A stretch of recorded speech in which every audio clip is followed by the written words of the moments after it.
তিস্তাগুড়ি audio story চ্যানেলে আপনাকে স্বাগত। এখন শুনবেন সঞ্চারী ভট্টাচার্যের লেখা গল্প রক্তদহের ডাকিনী। রাতের আকাশটা যেন কোনো অভিশপ্ত জঠরের মতো কালো হয়ে আছে।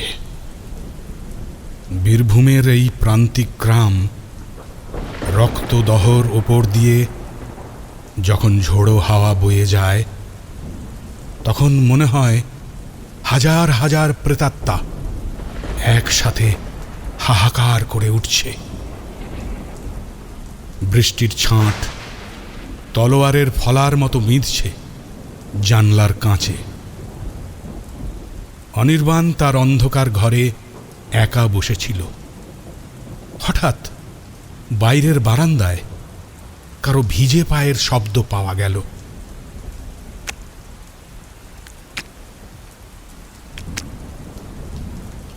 শব্দটা ঠিক দরজার গোড়ায় এসে থেমে গেল। অনির্বাণ টর্চটা জ্বালতেই দেখল দরজার তলা দিয়ে চুইয়ে ভেতরে ঢুকছে গাঢ় লাল রঙের থকথকে রক্ত। আর সেই রক্তের ভেতর থেকে ভেসে আসছে এক নারীর খিলখিল হাসি।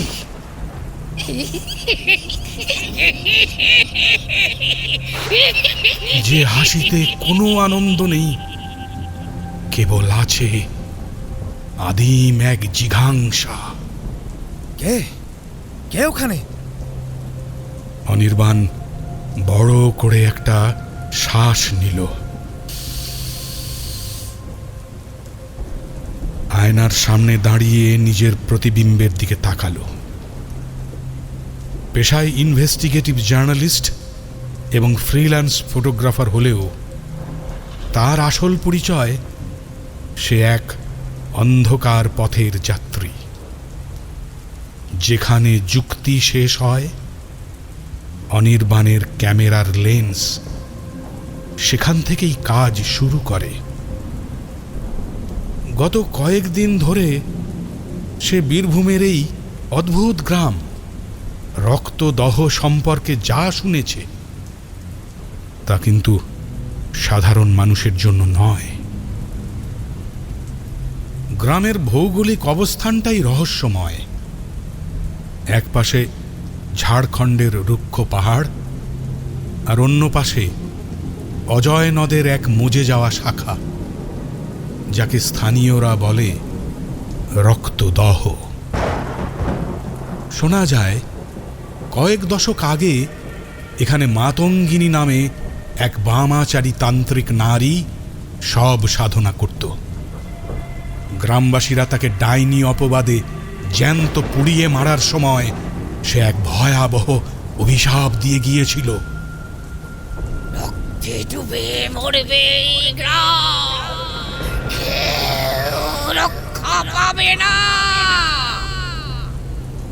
সেই অভিশাপের চিহ্ন আজও গ্রামের বাতাসে মিশে আছে। অনির্বাণ তার দামি ডিএসএলআর ক্যামেরার ব্যাগটা কাঁধে ঝুলিয়ে জমিদার বাড়ির ভাঙা বারান্দায় এসে দাঁড়ালো। এই বিশাল অট্টালিকা এখন একাই এই গ্রামের ইতিহাসের সাক্ষী। বৃষ্টির দাপট বাড়ার সাথে সাথে বিদ্যুতের ঝলকানিতে চারপাশটা যখন আলোকিত হয়ে উঠছে, তখন অনির্বাণ দেখল শ্মশানের দিকে একটা আবছা আলো নাড়াচাড়া করছে। অবস্যার রাত, অথচ সেখানে কিসের আলো? সে নিচে নেমে এলো। কাদা আর ভিজে পাতায় পা ডুবিয়ে সে এগোতে লাগলো গ্রামের সেই নিষিদ্ধ সীমানার দিকে। গ্রামের বৃদ্ধ হাড়ু কাকা তাকে বিকেলেই সাবধান করেছিলেন, শহরে বাবু, এ গায়ের রাত কিন্তু বড় বেঈমান। এখানে বাতাস কথা বলে, আর গাছেরা মানুষের মাংসের স্বাদ জানে। রাতে ক্যামেরা বার করো না, অনির্বাণ হাসল। ভয় তার কাছে এক রকমের নেশা। ঝোপঝাড় ঠেলে এগোতে এগোতে সে হঠাৎ এক তীব্র গন্ধ পেল। পচা মাংস আর পোড়া হাড়ের মিশেলে এক উৎকট গন্ধ। বাতাসের দিক বদলে যেতেই সামনে ফুটে উঠল সেই দৃশ্য যা দেখে তার পেশাদার হাতটাও একবার কেঁপে উঠল। শ্মশানের মাঝখানে একটা চিতা জ্বলছে, কিন্তু তার আগুনটা স্বাভাবিক নয়, নীলাভ শিখা। আর সেই আগুনের চারপাশে গোল হয়ে বসে আছে কয়েকজন উলঙ্গ মানুষ। তাদের সারা গায়ে ছাই মাখা, কপালে টক টকে লাল সিঁদুরের তিলক। তাদের মাঝখানে একটি পাথরের বেদির উপর রাখা এক নারী কঙ্কাল, আর কঙ্কালটির খুলির উপর বসানো একটা জ্বলন্ত প্রদীপ। অনির্বাণ তার 90mm ম্যাক্রো লেন্সটা ফিট করল। ভিউ ফাইন্ডার দিয়ে জুম করতেই সে দেখল সেই উলঙ্গ সাধকদের মধ্যে একজন এক যুবতীকে চুল ধরে টেনে আনছে। মেয়েটির পরনে কোনো বসন নেই, শরীরটা বৃষ্টির জলে ভিজে চকচক করছে। ভয়ে তার বুকটা দ্রুত ওঠানামা করছে, যা লেন্সের ওপারে থাকা অনির্বাণের চোখে কামনার চেয়েও বেশি আতঙ্কের সঞ্চার করল। ওই নারীর শরীরের প্রতিটি ভাঁজে যেন মৃত্যুর হিমেল স্পর্শ লেগে আছে। হঠাৎ শুরু হলো এক বিভৎস মন্ত্রোচ্চারণ। ডাকিনী পিশাচিনী মম বলি গ্রহণং কুরু। অনির্বাণ দেখল এক বৃদ্ধ তান্ত্রিক এক ধারালো খড়গ আকাশের দিকে তুলে ধরল। সেই মুহূর্তে মেঘ চিরে বিদ্যুৎ চমকালো। অনির্বাণের মনে হলো সেই কঙ্কালটা যেন নড়ে উঠছে, খুলির কোটর থেকে আগুনের ফুলকি বেরোচ্ছে। সে আর দেরি না করে শাটার বাটনে আঙুল ছোয়ালো। ঠিক সেই মুহূর্তে বাজ পড়ার শব্দে চারপাশ কেঁপে উঠল। কিন্তু অনির্বাণ খেয়াল করল না, তার ক্যামেরার ডিজিটাল স্ক্রিনে যা ফুটে উঠেছে তা রক্ত মাংসের মানুষ নয়। লেন্সের ভেতর দিয়ে সে দেখতে পেল সেই যুবতীটির গলা দিয়ে রক্ত নয়, বেরোচ্ছে কালো রঙের এক ধরনের তরল, যা পান করছে ওই ছায়ামূর্তিগুলো। হঠাৎ বৃষ্টির তীব্রতা বেড়ে যাওয়ায় অনির্বাণ একটা বট গাছের আড়ালে আশ্রয় নিল। সেখানে অন্ধকারে শরীরটা এলিয়ে দিতেই সে অনুভব করল তার পিঠের উপর দিয়ে হিম শীতল কিছু একটা নেমে যাচ্ছে। কেউ যেন তার কানের কাছে ফিসফিস করে বলল, ছবি তোলা তো হলো, এবার গুলি হওয়ার পালা। অনির্বাণ ঘুরে দাঁড়াতেই দেখল সেই উলঙ্গ যুবতীটি তার একদম পিছনে দাঁড়িয়ে।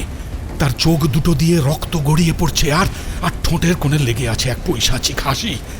তার নগ্ন শরীরটা এখন আর কামনার উদ্রেক করছে না, বরং তা যেন এক নরকের দরজা খুলে দিচ্ছে। মেয়েটি তার ঠান্ডা হাতটা অনির্বাণের বুকের ওপর রাখল। অনির্বাণের মনে হলো তার হৃৎপিণ্ডটা যেন বরফ হয়ে যাচ্ছে। সে দৌড়তে শুরু করল। পিছনে শুনতে পেল কয়েক ডজন মানুষের পায়ের শব্দ আর সেই হাড় কাঁপানো হাসি। গ্রামটা যেন এক মায়ার গোলক ধাঁধায় পরিণত হয়েছে। সে যে রাস্তা দিয়ে এসেছিল সেখানে এখন কেবল গভীর খাদ আর কাঁটা ঝোপ। দৌড়তে দৌড়তে সে আবার সেই শ্মশানের মাঝখানেই ফিরে এলো। কিন্তু এবার চিতা নেভানো, কেবল পড়ে আছে সেই পাথরের বেদিটা। অনির্বাণ তার রেকর্ডারটা অন করল। শ্মশানের নিস্তব্ধতার মাঝে রেকর্ডারে ধরা পড়ল এক অদ্ভুত শব্দ, হাড় মড়মড় করার আওয়াজ, যেন কেউ খুব তৃপ্তি করে কাঁচা মাংস চিবিয়ে খাচ্ছে। সে তার ক্যামেরার ডিসপ্লের দিকে তাকালো। সেখানে তার নিজের তোলা শেষ ছবিটা দেখে তার মাথাটা ঘুরে উঠল। ছবিতে সেই বলি দেওয়া যুবতী নেই, বরং দেখা যাচ্ছে অনির্বাণ নিজেই সেই বেদির ওপর শুয়ে আছে, আর মাতঙ্গিনীর ছায়ামূর্তি তার বুক চিরে হৃৎপিণ্ডটা বের করে আনছে। অনির্বাণ বুঝতে পারল সে আর সাংবাদিক নেই, সে নিজেই এখন এই গল্পের প্রধান চরিত্র হয়ে দাঁড়িয়েছে। বৃষ্টির ধারা আরো তীব্র হলো, যেন আকাশ আজ রক্তদহের সমস্ত পাপ ধুয়ে দিতে চায়। কিন্তু সেই বৃষ্টির প্রতিটি ফোঁটা আজ লোহা হয়ে বিঁধছে অনির্বাণের শরীরে। অন্ধকারের ভেতর থেকে ভেসে এলো হাড়ু কাকার কণ্ঠস্বর, যা এখন কোনো মানুষের নয়, বরং কোনো হিংস্র জানোয়ারের মতো শোনাচ্ছে। বলেছিলাম না বাবু, এখানে বাতাসেরও কান আছে। অনির্বাণ টর্চের আলোটা সামনের দিকে ফেলতেই দেখলো তার সামনে দাঁড়িয়ে আছে সেই ছায়ামূর্তি, মাতঙ্গিনী। তার হাত থেকে টপ টপ করে রক্ত পড়ছে। সে এগোতে লাগলো অনির্বাণের দিকে। অনির্বাণের পা যেন মাটিতে জমে গেছে। সে চিৎকার করতে চাইল, কিন্তু গলা দিয়ে কোনো স্বর বেরোলো না। কেবল তার রেকর্ডারে ধরা থাকলো এক মরণপণ আর্তনাদ। বৃষ্টির দাপট কমেনি, বরং বেড়েছে। আকাশের বুক চিরে নামা বিদ্যুতের আলোয় রক্তদহ গ্রামটাকে মনে হচ্ছে একখানা কফিনের ঢাকনা, যা ক্রমশ অনির্বাণের ওপর চেপে বসছে।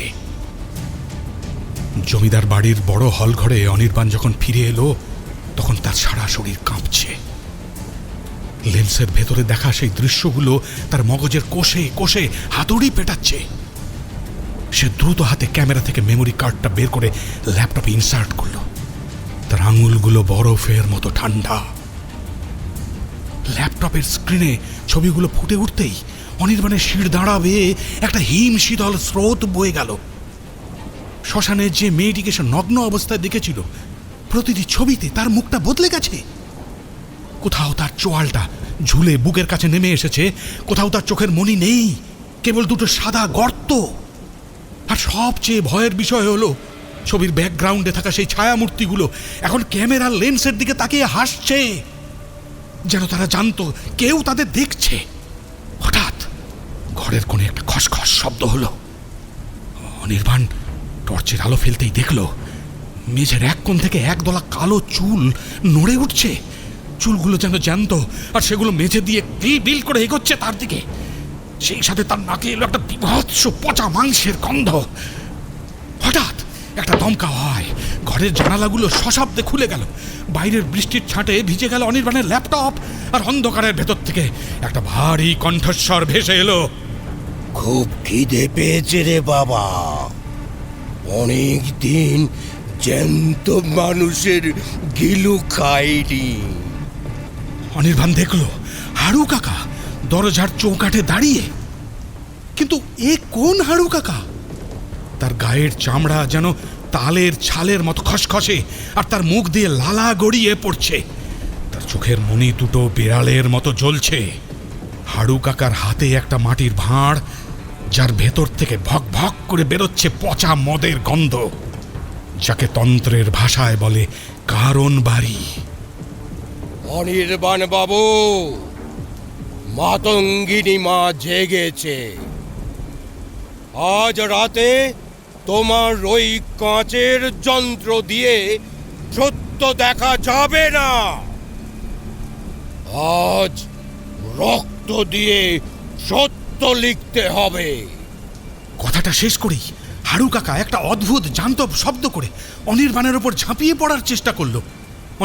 অনির্বাণ তার পাশ কাটিয়ে বারান্দায় বেরিয়ে এলো। বৃষ্টির ঝাপটায় তার চশমা ঝাপসা হয়ে গেছে। সে অন্ধকারে হাতড়ে হাতড়ে নিচে নামার সিঁড়ি খুঁজছে। এমন সময় তার পা একটা নরম জিনিসে ঠেকলো, আর নিচু হয়ে দেখতেই তার চিৎকার আটকে গেল গলায়। সিঁড়ির ধাপে পড়ে আছে সেই যুবতীটি, যাকে সে শ্মশানে দেখেছিল। কিন্তু এবার তার শরীরের অবস্থা অবর্ণনীয়। তার পেটের মাঝখান থেকে কেউ যেন ধারালো নখ দিয়ে চিড়ে ফেলেছে। নাড়ি ভুড়িগুলো বাইরে বেরিয়ে এসে সিঁড়ির ধাপে ধাপ্পা মেরে পড়ে আছে। কিন্তু সবচেয়ে আশ্চর্যের বিষয়, মেয়েটি মারা যায়নি, সে ধুঁকছে। তার ঠোঁট দুটো নড়ছে। অনির্বাণ কোনো মতে নিজেকে সামলে মেয়েটির কাছে ঝুঁকলো। মেয়েটি কাঁপা কাঁপা গলায় বলল, ওরা ওরা ওরা আমাকে ভোগ করেনি। ওরা ওরা আমার ভেতর দিয়ে ওকে ওকে ডাকছে। কথাটা শেষ হতেই মেয়েটির শরীরটা ধনুকের মতো বেঁকে গেল। তার জনিদার দিয়ে গলগল করে বেরিয়ে আসতে লাগলো কালো কুচকুচে পোকা। হাজারে হাজারে সেই পোকা মেয়েটির সারা শরীরে ছড়িয়ে পড়ছে। অনির্বাণ দেখল মেয়েটির স্তন বৃন্তগুলো কেউ যেন কামড়ে ছিঁড়ে নিয়েছে। ব্যথায় যন্ত্রণায় মেয়েটি অনির্বাণের হাতটা খামচে ধরল। তার নখগুলো অনির্বাণের চামড়া চিরে মাংসের একেবারে ভেতরে ঢুকে গেল। সেই মুহূর্তে অনির্বাণের মনে হলো সারা বাড়ির দেওয়ালগুলো যেন নিঃশ্বাস নিচ্ছে। দেওয়ালের প্লাস্টার খসে পড়ছে আর সেখান থেকে মুখে দিচ্ছে মানুষের করটি। অনির্বাণ মেয়েটিকে ছেড়ে দিয়ে পাগলের মতো দৌড়তে লাগলো নিচের তলার দিকে। নিচে নামতেই সে দেখল বিশাল ডাইনিং টেবিলের ওপর সাজানো রয়েছে ভোজের আয়োজন, কিন্তু সেই থালায় ভাত বা তরকারি নেই। সেখানে রাখা আছে সদ্য কাটা মানুষের হাত, পা আর মাথার ঘিলু। আর সেই টেবিলের একেবারে মাথায় বসে আছে এক নারী।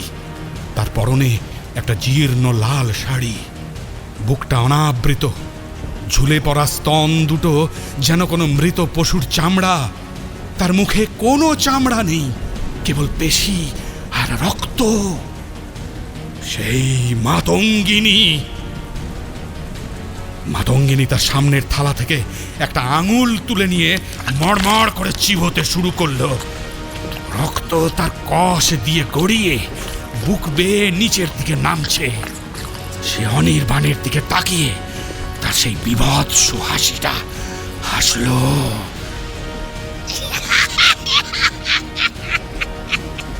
অনির্বাণ, তোর ক্যামেরা কোথায় রে?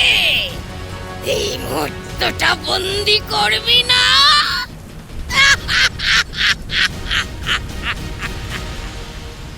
মাতঙ্গিনী উঠে দাঁড়ালো। তার প্রতিটা পদক্ষেপের সাথে মেঝেতে রক্তের ছাপ পড়ছে। সে অনির্বাণের দিকে এগোতে লাগলো। অনির্বাণ দেখল ঘরটা ক্রমশ ছোট হয়ে আসছে। দেয়ালগুলো তার গায়ে লেগে যাচ্ছে। সেই পচা গন্ধ আর মন্ত্রের আওয়াজ তার কানের পর্দা ফাটিয়ে দিচ্ছে। হঠাৎ মাতঙ্গিনী তার হাতটা বাড়ালো।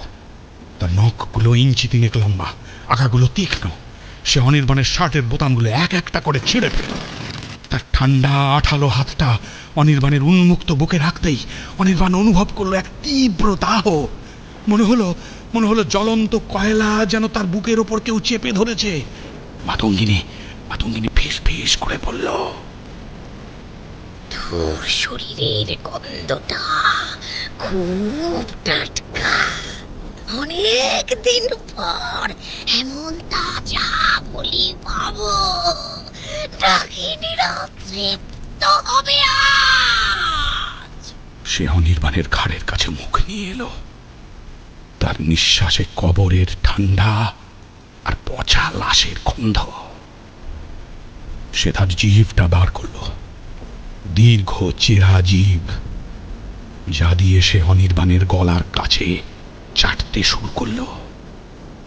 কাম আর আতঙ্কের এক অদ্ভুত মিশেলে অনির্বাণের শরীরটা যেন অবশ হয়ে এলো। সে চাইলেও নড়তে পারছে না।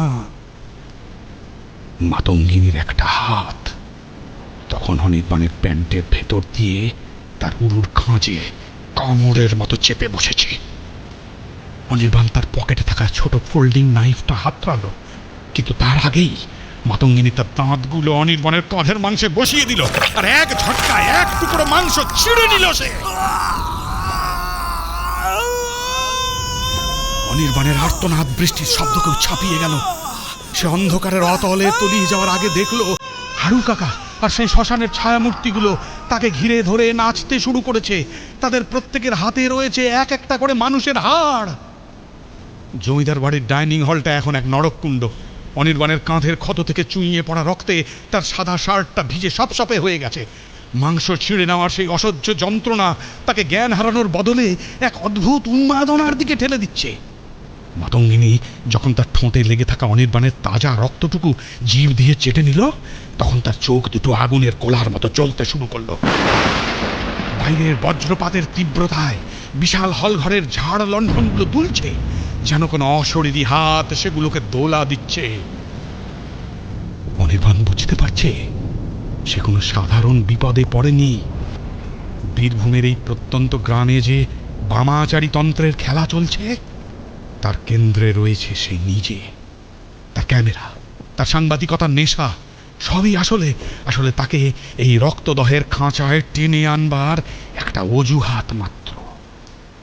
মাতঙ্গিনী এবার অনির্বাণের দিকে আরো এক পা এগোলো। তার সারা শরীর থেকে এক ধরনের কালচে ধোঁয়া বেরোচ্ছে। সে হাত বাড়িয়ে অনির্বাণের চুলের মুঠি ধরল। তার হাতের স্পর্শে অনির্বাণের মনে হলো 100টা বিষাক্ত বিষের কামড় একসাথে তার মাথায় আছড়ে পড়ছে।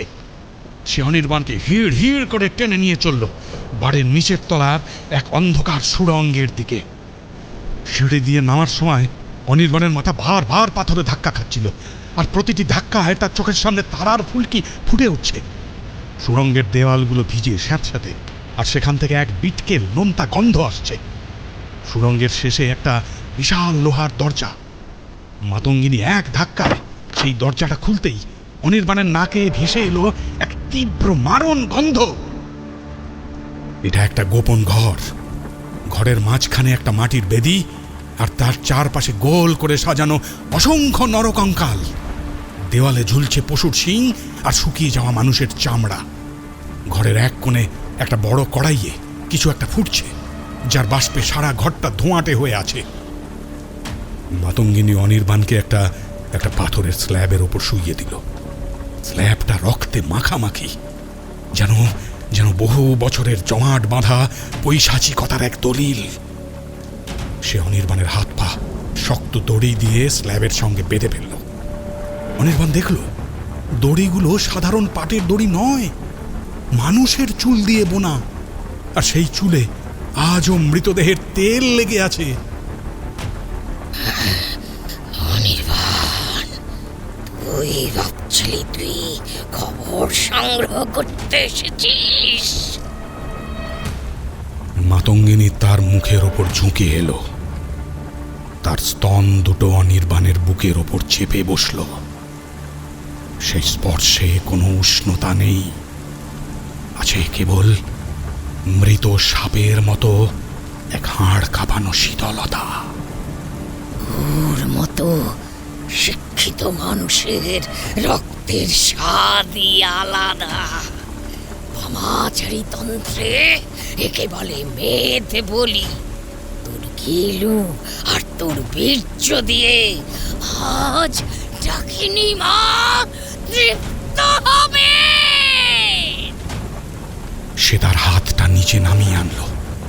অনির্বাণের প্যান্টের বাকি অংশটুকু এক ঝটকায় ছিঁড়ে ফেলল সে। নগ্ন অনির্বাণের ওপর ঝুঁকে পড়ে মাতঙ্গিনী তার বিভৎস কাম বাসনার প্রকাশ ঘটাতে লাগলো। তার নখগুলো অনির্বাণের উরুর ভেতরের দিকে নরম মাংস চিরে দিতে লাগলো। যন্ত্রণায় অনির্বাণ যখন কুঁকড়ে যাচ্ছে, তখন মাতঙ্গিনী তার ঠোঁট দুটো অনির্বাণের লিঙ্গের ওপর চেপে ধরল।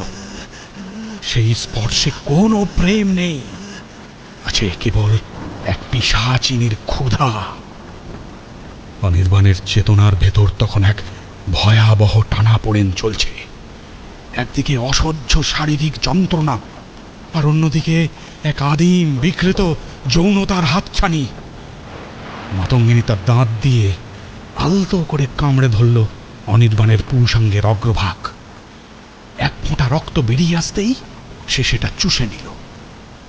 আর এই পৈশাচিক রতিক্রিয়ার মাঝেই সে উচ্চস্বরে মন্ত্রপাঠ করতে শুরু করলো। ওইং রিং ক্লিং চামুন্ডা ওই বিচ্চে সর্বোপরি মহাদেবী রুদ্রাক্তবদনা। মন্ত্রের প্রভাবে ঘরের ভেতরের ধোঁয়াগুলো যেন এক একটা মূর্তিতে রূপ নিতে লাগলো। অনির্বাণ দেখল সেই শ্মশানের নগ্ন যুবতীটি আবার ফিরে এসেছে, কিন্তু এবার তার শরীরটা স্বচ্ছ। সে অনির্বাণের উপর এসে বসল। তার যোনি দিয়ে অনবরত রক্ত ঝরছে অনির্বাণের পেটের ওপর। সেই রক্তের ধারা যখন অনির্বাণের নাভিতে এসে জমছে, তখন সে অনুভব করল তার শরীরের ভেতর থেকে প্রাণ শক্তি যেন কেউ টেনে বের করে নিচ্ছে। হঠাৎ ঘরের দরজা খুলে হারু কাকা ঢুকল। তার হাতে একটা মাটির থালা, থালায় রাখা আছে এক সদ্যজাত শিশুর ভ্রূণ। হারু কাকা মাতঙ্গিনীর পাশে এসে দাঁড়ালো। মা, নগ্ন সমাগত, পূর্ণ অমাবস্যার এই প্রহরে ডাকিনীদের আহ্বান জানাও। মাতঙ্গিনী সেই ভ্রূণটা হাতে নিল এবং বিভৎস হাসিতে ফেটে পড়ল। সে অনির্বাণের চোখের ওপর মুখ নিয়ে এসে বলল,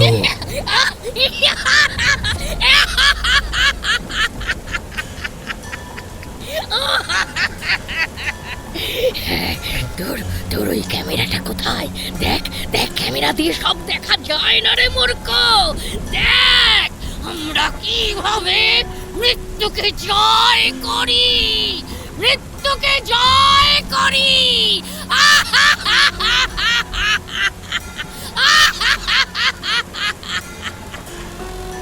সে সেই ভ্রূণটা থেকে কাঁচা মাংস ছিঁড়ে অনির্বাণের মুখে পুড়ে দেওয়ার চেষ্টা করলো।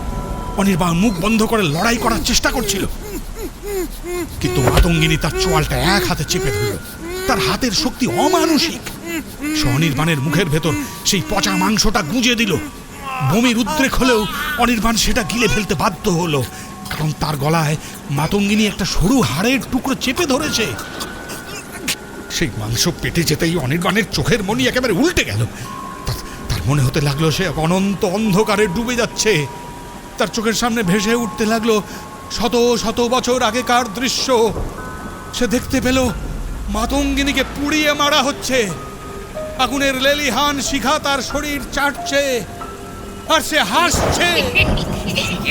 সেই হাসির শব্দে সারা আকাশ চিরে চিরে যাচ্ছে। হঠাৎ অনির্বাণ অনুভব করলো তার সারা শরীরে এক তীব্র জ্বালা। সে চেয়ে দেখল মাতঙ্গিনী তার বুকে নখ দিয়ে এক অদ্ভুত নকশা আঁকছে। নকশাটা অনেকটা একটা ডাকিনীর মুখের মতো। তার নখের টানে টানে মাংস চিরে রক্ত বেরিয়ে আসছে, আর সেই রক্ত দিয়েই আঁকা হচ্ছে সেই পৈশাচিক আলপনা। ঘরের কোণে থাকা সেই কড়াই থেকে এখন বুদবুদ করে কালো তরল ছিটকে বেরোচ্ছে। হারু কাকা সেই তরলটা একটা গ্লাসে ঢেলে আনলো। সে মাতঙ্গিনীকে দিল। মাতঙ্গিনী সেটার মুখে নিয়ে অনির্বাণের মুখের উপর মুখ রাখল। সে সেই তেতো কষায় তরলটা অনির্বাণের মুখে ঢেলে দিল। কারণ বাড়ির সেই তীব্র নেশা অনির্বাণের মস্তিষ্কে আঘাত করল। অনির্বাণ এখন আর চিৎকার করতে পারছে না। তার শরীরটা এক অদ্ভুত আড়ষ্টতায় জড়িয়ে গেছে। সে দেখতে পাচ্ছে তার নিজের হাত পাগুলো ক্রমশ নীল হয়ে যাচ্ছে। মাতঙ্গিনী এবার অনির্বাণের উপর পুরোপুরি চড়ে বসল। তার শরীর থেকে নির্গত হওয়া সেই আষ্টে গন্ধ এখন অনির্বাণের নিঃশ্বাসের সাথে মিশে গেছে। সে অনির্বাণের শরীরের প্রতিটি ছিদ্রে তার নখ আর জিভ দিয়ে এক আদিম পৈশাচিকতায় মেতে উঠল। সুড়ঙ্গের দেয়াল থেকে এখন আর্তনাদ শোনা যাচ্ছে। যারা আগে এখানে বলি হয়েছে তাদের অতৃপ্ত আত্মারা যেন দেয়ালের পাথর থেকে বেরিয়ে আসতে চাইছে। তাদের ছায়া মূর্তিগুলো অনির্বাণকে ঘিরে ধরল। তাদের কারোর চোখ নেই, কারোর হাত নেই। তারা সবাই মিলে অনির্বাণের শরীরে হাত ছোঁয়াতে লাগলো, আর সেই স্পর্শে অনির্বাণের মনে হলো তার শরীরের প্রতিটি হাড় যেন মড়মড় করে ভেঙে যাচ্ছে। মাতঙ্গিনী এবার তার খড়গোটা হাতে নিল। খড়গের ফলায় বিদ্যুতের মতো এক নীলাভ আলো খেলছে। সে অনির্বাণের গলার কাছে খড়গোটা ঠেকিয়ে বলল, তোর জীবনের শেষ ছবিটা নিজের মনের আয়নায় তুলে রাখ অনির্বাণ, কারণ কাল সকালে তোর ক্যামেরা কেবল তোর ছিন্ন ভিন্ন শরীরের ফটো দেবে। তোর আত্মার নয়, তোর আত্মার নয়, তোর আত্মার নয়। অনির্বাণ দেখল হাড়ু কাকা ঘরের কোণে থাকা এক ড্রাম থেকে এক রাশ মরার হাড়ের চূর্ণ মেঝের উপর ছড়িয়ে দিচ্ছে। সেই চূর্ণের ওপর পা দিয়ে মাতঙ্গিনী এক বিভৎস নাচ শুরু করলো। আর সেই নাচের প্রতিটি ছন্দে অনির্বাণের শরীরে বিঁধতে লাগলো হাজার হাজার অদৃশ্য সুই। ঘরের ছাদ থেকে টপ টপ করে রক্ত পড়তে শুরু করলো। সেই রক্তে ভিজে গেল অনির্বাণের ক্যামেরার ব্যাগটা, যা ঘরের এক কোণে অবহেলায় পড়েছিল। অনির্বাণ দেখলো তার ক্যামেরার লেন্সটা যেন নিজেই ঘুরে যাচ্ছে, ক্যামেরাটা যেন নিজেই ছবি তুলতে শুরু করেছে। কিন্তু সেই ছবির ফ্ল্যাশটা সাধারণ আলো নয়, বরং এক পৈশাচিক আগুনের ঝলকানি। মাতঙ্গিনী হঠাৎ থেমে গেল। সে অনির্বাণের কানের কাছে ফিসফিস করে বলল, শুনতে পাচ্ছিস ডাকিনীদের ডানা ঝাপটানোর শব্দ?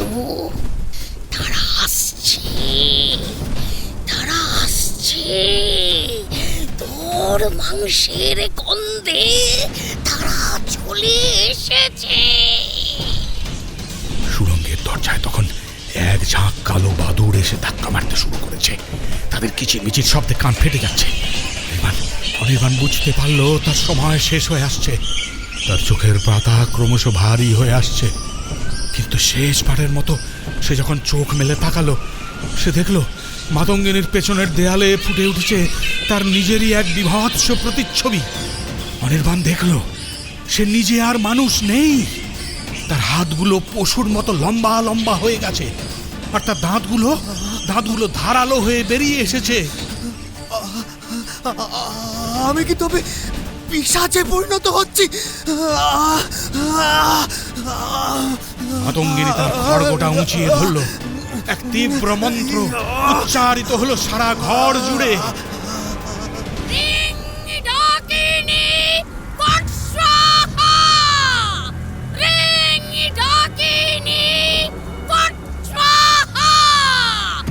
সুড়ঙ্গের সেই বদ্ধ ঘরে বাতাসের অক্সিজেন যেন ফুরিয়ে আসছে। তার বদলে জায়গা করে নিয়েছে প্রাচীন পচা রক্তের গন্ধ আর হাড় পোড়া ভস্যের কটু স্বাদ। মাতঙ্গিনী হাতের খড়গটা যখন অনির্বাণের গলা ঠিক ওপরে স্থির করে নিয়েছে, তখন অনির্বাণ নিজের শরীরের ভেতরে এক অভাবনীয় পরিবর্তন অনুভব করলো। তার শিরদাঁড়ার ভেতর দিয়ে যেন ফুটন্ত সীসা প্রবাহিত হচ্ছে। মাতঙ্গিনী যে কারণ বাড়ি আর ভ্রূণের মাংস তাকে খাইয়েছিল, তা এখন তার রক্তকণিকার সাথে মিশে গিয়ে এক পৈশাচিক বিক্রিয়া শুরু করেছে। অনির্বাণের চোখের মনি এখন আর বাদামি নয়, বরং তা ঘোলাটে হলুদ রং ধারণ করেছে। সে দেখতে পাচ্ছিল অন্ধকারের ভেতরেও, সে সব দেখতে পাচ্ছিল। দেয়ালের প্রতিটি ফাটলে কতগুলো পোকা কিলবিল করছে, হাড়ু কাকার শরীরের চামড়ার তলায় কিভাবে শিরাগুলো কাঁপছে, সব তার চোখে ধরা পড়ছে। মাতঙ্গিনী খিলখিল করে হেসে উঠল। সেই হাসিটা কোনো মানুষের নয়, বরং কোনো ছিঁড়ে যাওয়া ধাতব পাতের ঘর্ষণের মতো শোনালো। সে খড়গটা নামিয়ে রেখে অনির্বাণের নগ্ন বুকের উপর বসে পড়ল। তার শরীরের ভার এখন অনির্বাণের মনে হচ্ছে একটা পাথরের পাহাড়ের মতো। মাতঙ্গিনী তার লম্বা নখ দিয়ে অনির্বাণের লিঙ্গের গোড়া থেকে পেট পর্যন্ত একটা লম্বা আঁচড় কাটল। ফিনকি দিয়ে রক্ত বেরোতেই সে সেখানে মুখ রাখল। তাজা রক্তের লোনা স্বাদ নিতে নিতে মাতঙ্গিনী ফিসফিস করল, তোর ভিতরের মানুষটা মরছে অনির্বাণ। এবার তোর বিষাদ জন্ম। আমার বিদ্রোহীন সাধনায় তুই হবি আমার শক্তির আধার। সে অনির্বাণের শরীরের ওপর এক উদগ্র কাম বাসনায় মত্ত হয়ে উঠল। তার নাড়াচাড়ায় অনির্বাণের শরীরটা স্ল্যাবের ওপর আছড়ে পড়ছে বারবার। অনির্বাণ অনুভব করল তার কামভাব জাগছে, কিন্তু সেটা মানবিক নয়, সেটা এক হিংস্র তৃষ্ণা, ছিঁড়ে খাওয়ার তৃষ্ণা। সে তার হাত দিয়ে মাতঙ্গিনীর পিঠের চামড়া খামচে ধরল। তার নিজের নখগুলো এখন তীক্ষ্ণ হয়ে তলোয়ারের রূপ নিয়েছে। মাতঙ্গিনীর পিঠের পচা মাংস সে খুবলে তুলে নিল। মাতঙ্গিনী ব্যথায় নয়, বরং এক আদিম সুখে চিৎকার করে উঠল।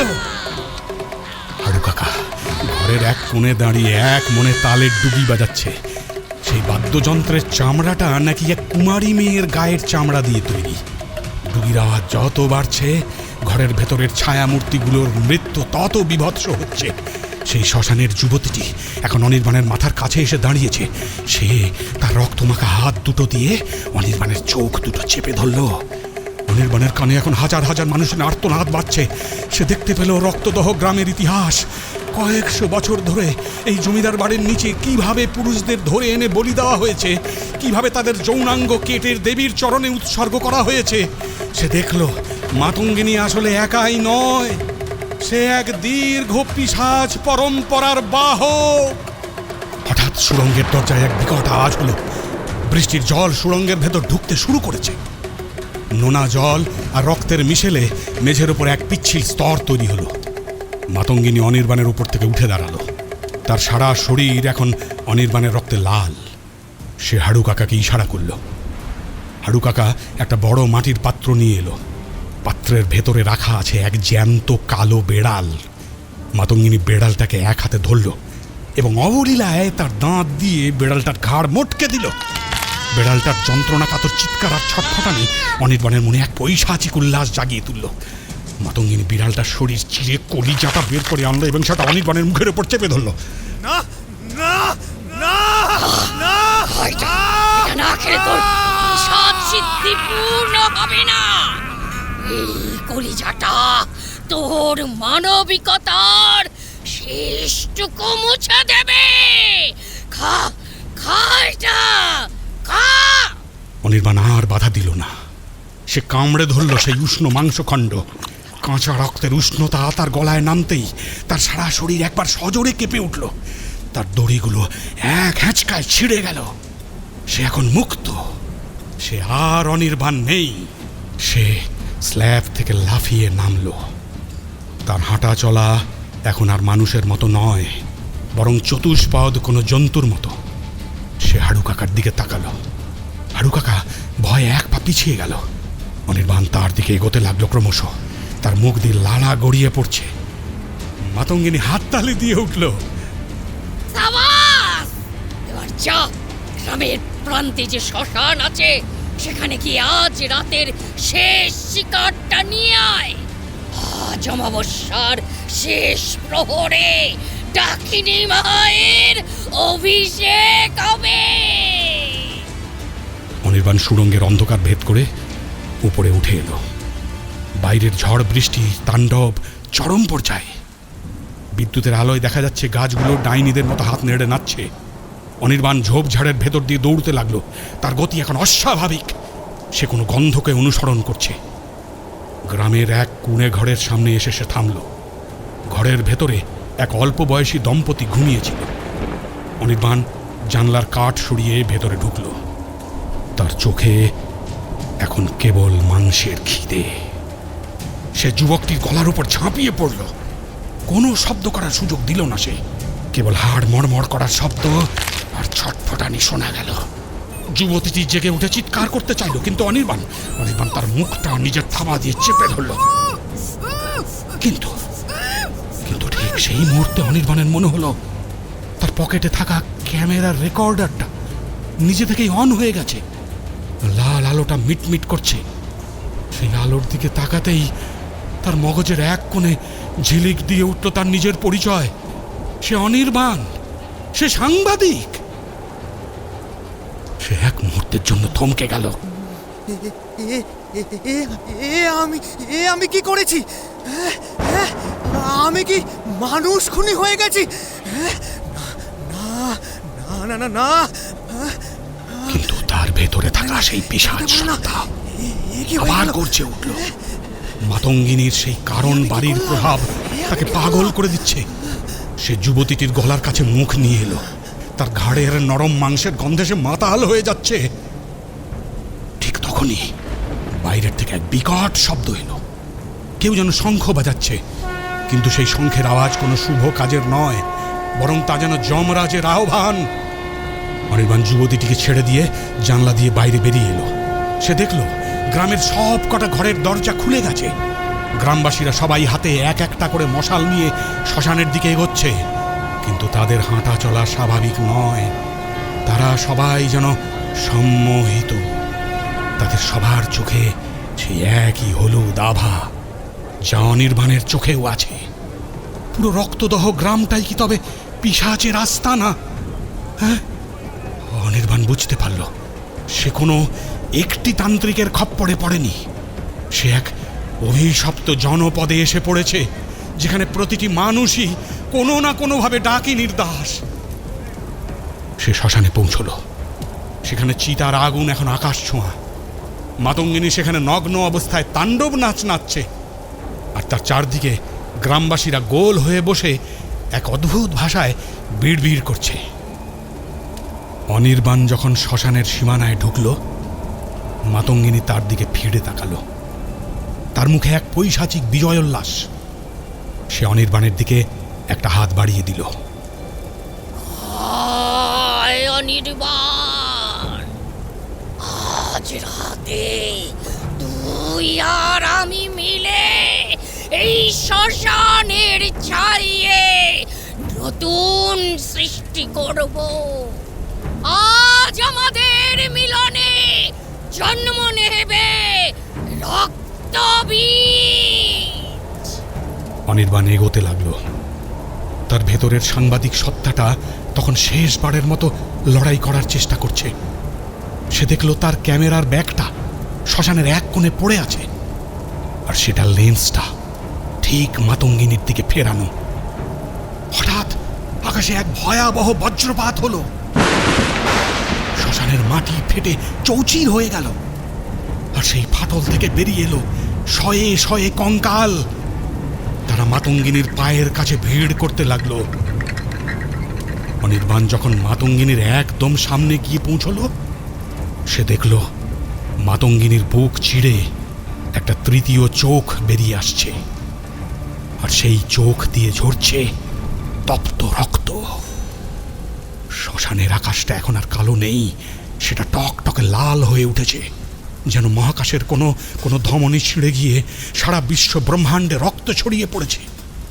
চিতার আগুনের শিখাগুলো 20 ফুট উঁচুতে উঠছে, আর সেই আগুনের ভেতর ছটফট করছে অশরীরী কিছু অবয়ব। অনির্বাণ এখন সেই অগ্নিকুণ্ডের ঠিক সামনে দাঁড়িয়ে। তার শরীরের প্রতিটি লোমকূপ দিয়ে এক ধরনের আঠালো দুর্গন্ধযুক্ত ঘাম বেরোচ্ছে। তার ভেতরের পিশাচ সত্তাটা এখন পূর্ণ বিকশিত। তার নখগুলো এখন বাঁকানো হুঁকের মতো, যা দিয়ে সে অনায়াসেই কোনো মানুষের খুলি গুঁড়ো করে দিতে পারে। মাতঙ্গিনী তার দিকে এগিয়ে এলো। তার সেই তৃতীয় চোখটা, যা তার বুকের মাঝখানে ফুটে উঠেছে, সেখান থেকে একটা সম্মোহনী আলো বিচ্ছুরিত হচ্ছে। সেই আলো অনির্বাণের চোখে পড়তেই তার অবচেতনের সবটুকু মানবিক বাধা তাসের ঘরের মতো একেবারে ভেঙে পড়ল। মাতঙ্গিনী তার শীতল হাত দুটো অনির্বাণের কাঁধে রাখল। অনির্বাণ, তুই এখন আর কোনো সাধারণ মানুষ নস। তুই এখন ডাকিনী মায়ের সেনাপতি। দেখ দেখ দেখ, তোর চারপাশের এই কঙ্কালগুলো তোর আদেশের অপেক্ষায় আছে। দেখ। অনির্বাণ চারদিকে তাকালো। শ্মশানের মাটি ফুঁড়ে বেরোনো কঙ্কালগুলো নাড়াচাড়া করছে। তাদের হাড়ের সংযোগস্থলে মাংসের কোনো চিহ্ন নেই, তবুও তারা যেন এক পৈশাচিক জীবনের স্পন্দনে স্পন্দিত। মাতঙ্গিনী অনির্বাণের কানে ফিস ফিস করে বলল, এই কঙ্কালগুলো হলো সেই সব পুরুষদের যারা গত 100 বছরে এই গ্রামে এসেছিল সত্য খুঁজতে। কেউ ছিল গবেষক, কেউ তোর মতো সাংবাদিক, কিন্তু তারা সবাই আজ আমার পায়ের তলায় ছাই হয়ে আছে। তুই একমাত্র যে এই রূপান্তর সহ্য করতে পেরেছিস। মাতঙ্গিনী এবার অনির্বাণকে জড়িয়ে ধরল। এক পৈশাচিক আলিঙ্গনে তারা দুজন আবদ্ধ হলো চিতার আগুনের ঠিক পাশে। মাতঙ্গিনীর শরীর থেকে বেরোনো সেই পচা গন্ধ এখন অনির্বাণের কাছে পৃথিবীর শ্রেষ্ঠ সুগন্ধ বলে মনে হচ্ছে। সে মাতঙ্গিনীর ঝুলে পড়া স্তন দুটো খামচে ধরল।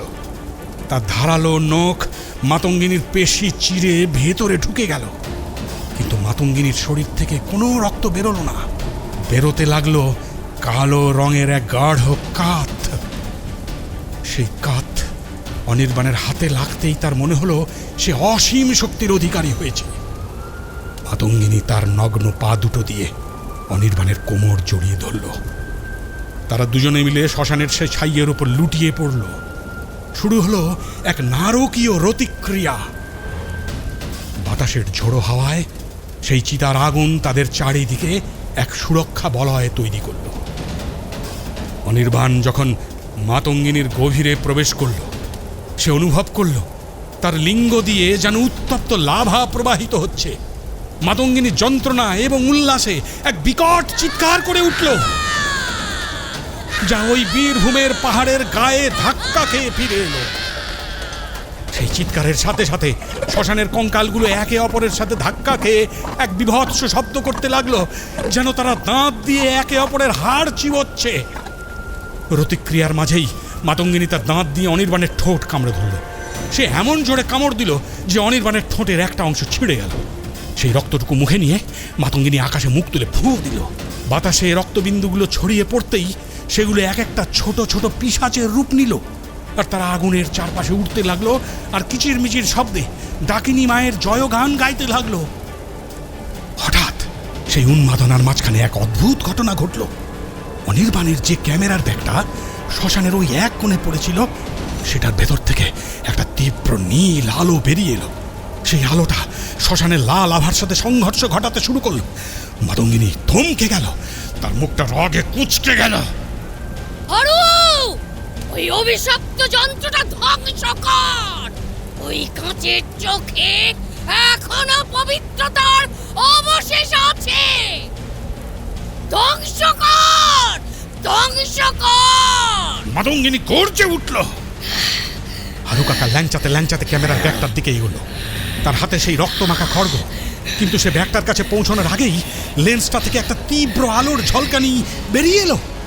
সেই আলো হারু কাকার চোখে পড়তেই সে যন্ত্রণায় চিৎকার করে মাটিতে পড়ে গেল। তার চোখের মনি দুটো পুড়ে ছাই হয়ে গেল। আর এই বিভ্রান্তির মুহূর্তে অনির্বাণ এক সেকেন্ডের জন্য নিজের উপর নিয়ন্ত্রণ ফিরে পেল। সে দেখল সে এক নগ্ন পচা শরীরের ডাইনির সাথে সহবাস করছে। তার নিজের শরীরটাও বিকৃত। ঘৃণায় তার অন্তরটা দুমড়ে উঠল। কিন্তু সেই মানবিকতা স্থায়ী হলো না। মাতঙ্গিনী তার নখ দিয়ে অনির্বাণের মেরুদণ্ডের একদম নিচের দিকে একটা চাপ দিল, আর সাথে সাথে অনির্বাণের মস্তিষ্ক আবার সেই কামনার কুয়াশায় ঢেকে গেল। মাতঙ্গিনী এবার অনির্বাণের ওপর থেকে উঠে দাঁড়ালো। তার চেহারা এখন আরো ভয়ঙ্কর। তার গায়ের চামড়া এখন আরো কালো হয়ে গেছে, আর তার চুলগুলো সাপের মতো আলাদা আলাদা ভাবে নড়ছে। সে কিন্তু হারু কাকার দিকে ফিরেও তাকালো না। অনির্বাণ, হারু এখন অকেজ। তুই এখন আমার প্রধান সেবক। যা, এই শ্মশানের উত্তর কোণে একটা ছোট্ট কুটির আছে। সেখানে এক বৃদ্ধ তান্ত্রিক বন্দী হয়ে আছে। সে কয়েক বছর আগে আমাকে আটকানোর চেষ্টা করেছিল। আজ তার হৃৎপিণ্ডটা চিড়ে নিয়ে আয়।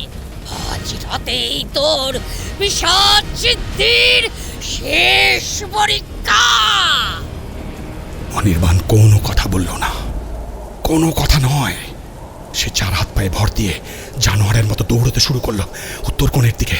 তার গতিবেগ এখন বাতাসের চেয়েও বেশি। কুটিরটা ছিল একদম জীর্ণ, চারিদিকে কাঁটা ঝোপ দিয়ে ঘেরা।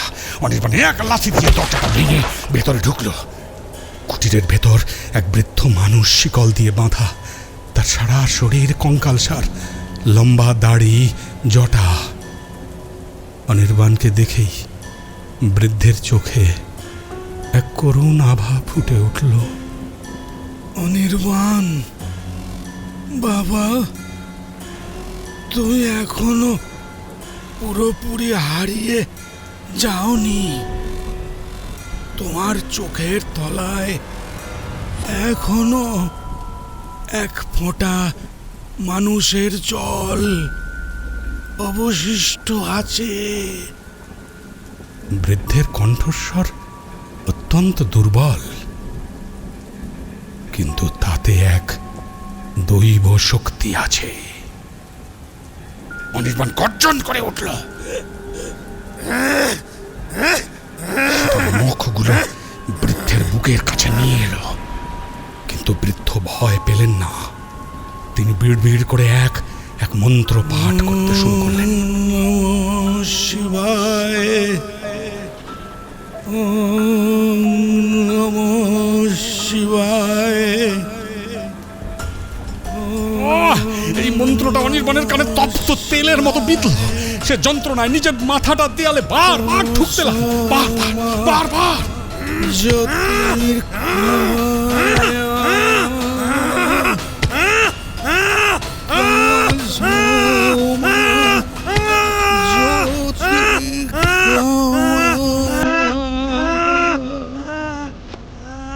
বৃদ্ধ বলতে লাগলেন, মাতঙ্গিনী তোমাকে দিয়ে যা করাচ্ছে সেটা আসলে তোমার আত্মার মৃত্যু। ওই ক্যামেরাটা তোমার রক্ষা কবচ। ওটা 27 বছর আগে এক সিদ্ধ পুরুষ আমাকে দিয়ে গিয়েছিলেন।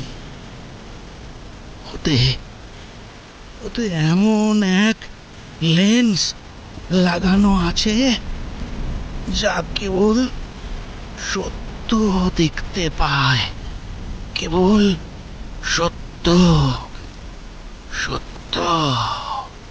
অনির্বাণ যখন আবার বৃদ্ধের দিকে ঝাঁপিয়ে পড়ার চেষ্টা করলো, তখন কুটিরের বাইরে থেকে এক তীব্র চিৎকার ভেসে এলো। মাতঙ্গিনী আসছে। সে বুঝতে পেরেছে যে অনির্বাণ দেরি করছে। মাতঙ্গিনী কুটিরের সামনে এসে দাঁড়ালো। তার উপস্থিতিতে কুটিরের বাঁশের খুঁটিগুলো কাঁপতে লাগলো। সে তার তৃতীয় চোখ দিয়ে কুটিরের ভেতরে এক ধ্বংসাত্মক রশ্মি নিক্ষেপ করলো। তাতে কুটিরের এক কোণে আগুন ধরে গেল। অনির্বাণ বৃদ্ধের গলার কাছে হাত নিয়ে এলো। সে অনুভব করতে পারছিল বৃদ্ধের হৃৎপিণ্ডটা ধুকপুক করছে। কিন্তু বৃদ্ধের চোখের দিকে তাকাতেই সে দেখতে পেল নিজের ছোটবেলার স্মৃতি, নিজের মায়ের মুখ, আর তার সেই প্রিয় ডিএসএলআর ক্যামেরার প্রথম দিনটা। অনির্বাণ হঠাৎ বৃদ্ধের শিকলগুলো টেনে ছিঁড়ে ফেলল, কিন্তু সেটা বৃদ্ধকে বাঁচাতে নয়, বরং তাকে বাইরে নিয়ে যাওয়ার জন্য। মাতঙ্গিনী যখন দেখলো অনির্বাণ বৃদ্ধকে নিয়ে বাইরে আসছে, সে এক বিকট হাসি হেসে উঠল।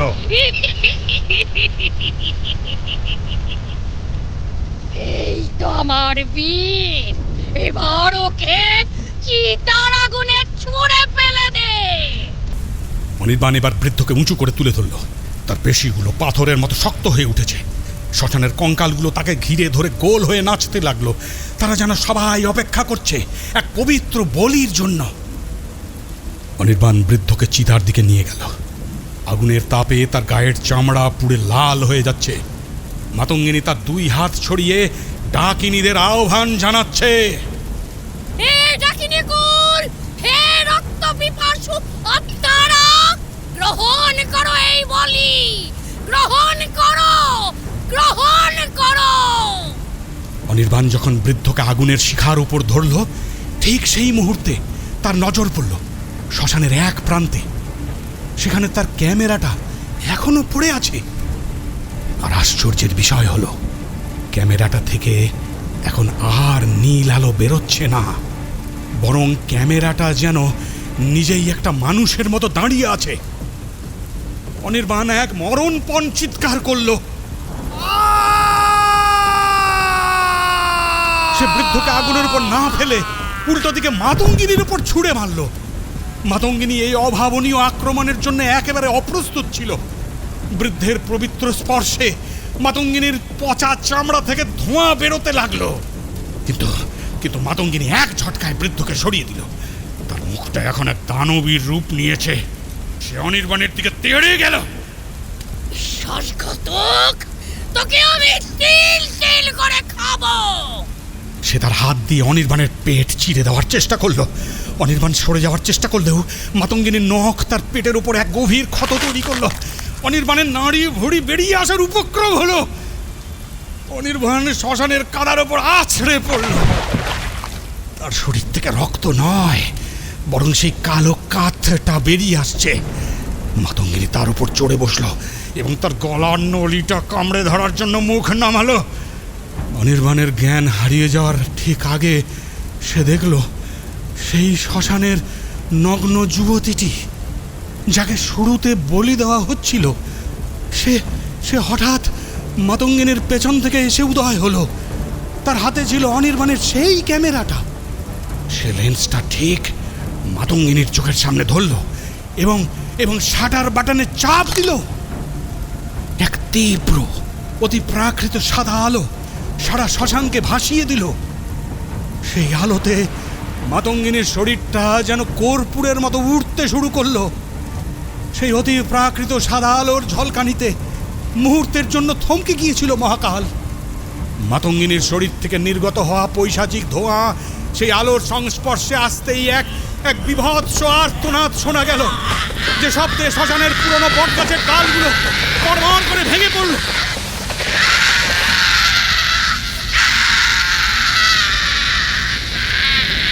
মাতঙ্গিনীকে অত সহজে বিনাশ করা অসম্ভব। সে ছিটকে গিয়ে পড়ল সেই গনগনে চিতার ভেতর, কিন্তু পুড়ল না, বরং চিতার আগুন তাকে যেন আরো শক্তিশালী করে তুলল। অনির্বাণ ভিজে মাটির উপর পড়ে গোঙাচ্ছিল। তার পেটের ভেতরকার গভীর ক্ষত থেকে কালো রঙের থকথকে রস আর অর্ধপাচিত মানুষের মাংসের টুকরোগুলো বের হয়ে আসছিল। সেই দৃশ্য দেখে যে কোনো সুস্থ মস্তিষ্কের মানুষ পাগল হয়ে যাবে। আর সেই রহস্যময় যুবতীটি, যার হাতে ছিল অনির্বাণের ক্যামেরা, সে ধীর পায়ে অনির্বাণের দিকে এগিয়ে এলো। তার নগ্ন শরীরে এখন আর কোনো ক্ষত নেই, বরং সারা গায়ে মাখানো রয়েছে চিতার গরম ছাই।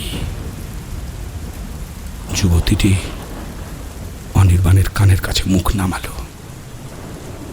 তার নিঃশ্বাসে এখন বেল ফুলের গন্ধ আর শ্মশানের পোড়া গন্ধের এক অদ্ভুত সংমিশ্রণ। সে ফিসফিস করে বলল, অনির্বাণ, অনির্বাণ, চোখ খোলো। তুমি যাকে ক্যামেরা বলছো ওটা আসলে এক অঞ্জন যন্ত্র। ওর ভেতরে আয়না নয়, রাখা আছে এক নিহত তান্ত্রিকের চোখের মণি। লেন্সটা ঘুরিয়ে দাও, জুম করো মাতঙ্গিনীর নাভির দিকে। ওখানেই ওর ডাকিনী চক্র লুকিয়ে আছে। অনির্বাণ কোনো মতে কাঁপতে কাঁপতে ক্যামেরাটা নিজের হাতে তুলে নিল। তার আঙুলগুলো পচে যাওয়ার ফলে তার নখগুলো খুলে খুলে পড়ে যাচ্ছিল, কিন্তু যন্ত্রণার বোধ এখন তার ভোঁতা হয়ে গেছে। সে ভিউ ফাইন্ডারে চোখ লাগলো। লেন্সের ওপাশে যা দেখলো তা দেখে তার আত্মা খাঁচা ছাড়া হওয়ার জোগাড়। চিতার আগুনের ভেতর দাঁড়িয়ে মাতঙ্গিনী এক বিশাল আকার রূপ ধারণ করেছে। তার স্তন দুটো মাটির কাছে নেমে এসেছে, আর সেখান থেকে দুধের বদলে বেরোচ্ছে হলদেটে পুঁই। আর সে তার নিজের জনিদার থেকে বের করে আনছে একের পর এক ছোট ছোট জীবন্ত প্রাণী। কেউ বিড়াল, কেউ সাপ, আবার কেউ বা মানুষের ভ্রূণ। সে সেগুলো চিবিয়ে চিবিয়ে খাচ্ছে আর তার শক্তি বাড়ছে। হঠাৎ চিতার আগুনটা নীল হয়ে গেল। মাতঙ্গিনী চিতা থেকে বেরিয়ে এলো। তার প্রতিটি পদক্ষেপে শ্মশানের মাটি ফেটে রক্ত চুইয়ে বেরোচ্ছে। সে অনির্বাণের দিকে তাকিয়ে তার জিভটা বের করল। সেই জিভটা লম্বায় প্রায় 3 ফুট, যার আগায় একটা ধারালো হাড়ের টুকরো লাগানো। মাতঙ্গিনী হুঙ্কার দিয়ে উঠল, ওই মেয়েটাকে জানিস অনির্বাণ? ও আমারই রক্ত। 27 বছর আগে আমার গর্ভ চিরে ওকে বের করা হয়েছিল। আজ ওকে আমি তোর সামনে বলি দিয়ে আমার সাধনা পূর্ণ করব। মাতঙ্গিনী এক ঝটকায় যুবতীটির চুল ধরে তাকে শূন্যে তুলে ধরল। মেয়েটি যন্ত্রণায় চিৎকার করে উঠল। অনির্বাণ দেখল মাতঙ্গিনী তার লম্বা নখ দিয়ে মেয়েটির স্তনের উপরে গভীর আঁচড় কাটল। ফিঙ্কি দিয়ে রক্ত ছুটে এসে অনির্বাণের ক্যামেরার লেন্সের উপর পড়ল। সেই রক্ত লেন্সের কাঁচে লাগতেই ক্যামেরাটা গরম হয়ে উঠল। মনে হলো ওটা কোনো ইলেকট্রনিক যন্ত্র নয়, বরং একটা জ্যান্ত প্রাণীর হৃৎপিণ্ড। অনির্বাণ বুঝতে পারলো এটাই শেষ সুযোগ। সে লেন্সটা সজোরে ঘোরাতে শুরু করলো। ফোকাস করলো মাতঙ্গিনীর পেটের ঠিক নিচে, যেখানে তার সেই তৃতীয় চোখটা ধকধক করছে। লেন্সের জুম যত বাড়ছে, মাতঙ্গিনীর ভেতরের কঙ্কালটা তত পরিষ্কার হয়ে উঠছে। অনির্বাণ দেখলো মাতঙ্গিনীর জঠরের ভেতরে বন্দী হয়ে আছে শত শত নবজাতকের আত্মা। তারা সবাই একসাথে চিৎকার করে উঠল। সেই শব্দের কম্পনে শ্মশানের কঙ্কালগুলো ধুলোয় মিশে যেতে লাগলো। মাতঙ্গিনী হঠাৎ থমকে গেল। সে অনুভব করলো তার ভেতরের শক্তি যেন কেউ শুষে নিচ্ছে। সে যুবতীটিকে ছুঁড়ে ফেলে দিল শ্মশানের এক কোণে। তারপর পাগলের মতো নিজের পেটে নখ বসাতে শুরু করলো। বন্ধ করো, বন্ধ করো, ওই আলোক দৃষ্টি বন্ধ করো।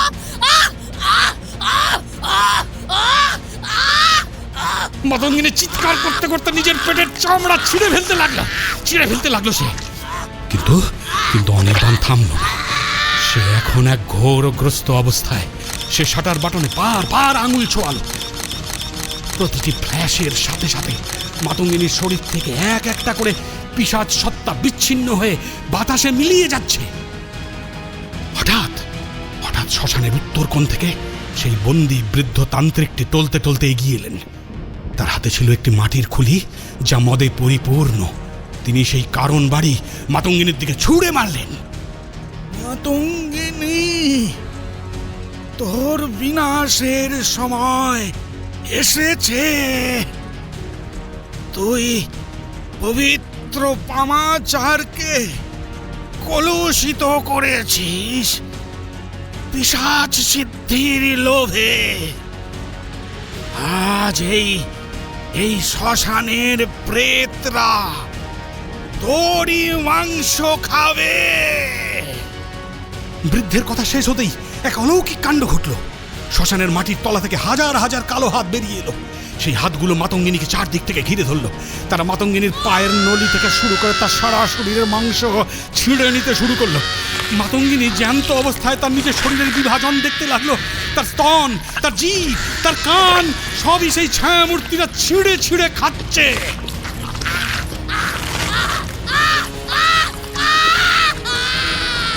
শ্মশানে এখন এক নরক গুলচার। একদিকে মাতঙ্গিনীর বিভৎস আর্তনাদ, অন্যদিকে সেই প্রেতাত্মাদের আদিম উল্লাস। অনির্বাণ দেখল মাতঙ্গিনীর শরীরের চামড়া যখন পুরোপুরি খুলে গেল, ভেতর থেকে বেরিয়ে এলো এক অতি ক্ষুদ্র কুৎসিত বামন আকৃতির প্রাণী। ওটাই মাতঙ্গিনীর আসল পিশাচ আত্মা। সেই বামনটি অনির্বাণের দিকে তেড়ে এলো। তার হাতে ছিল এক টুকরো তীক্ষ্ণ হাড়। অনির্বাণ নিজেকে বাঁচানোর কোনো পথ দেখল না। কিন্তু সেই যুবতীটি হঠাৎ মাঝখানে এসে দাঁড়ালো। সে তার নিজের হাতটা কামড়ে চিড়ে দিল এবং সেই রক্ত অনির্বাণের মুখে মেখে দিল। অনির্বাণ, অনির্বাণ, অনির্বাণ, ওর চোখে তাকিয়ে নিজের নাম উচ্চারণ করো। তোমার অস্তিত্বই ওকে ধ্বংস করবে। অনির্বাণ এবার সেই বামনের চোখের দিকে তাকালো। সেই চোখে ছিল অন্তহীন শূন্যতা। অনির্বাণ চিৎকার করে বলল, আমি অনির্বাণ। হ্যাঁ, আমি অনির্বাণ। আমি অনির্বাণ। আমি কোনো পিশাচ নই। আমি সত্যের সাক্ষী। অনির্বাণের গলার আওয়াজে এক ধরনের কম্পন সৃষ্টি হলো, যা সেই বামন পিশাচকে চূর্ণ বিচূর্ণ করে দিল। একটি বিস্ফোরণ হলো। শ্মশানের বাতাস ধুলোয় ধূসর হয়ে গেল।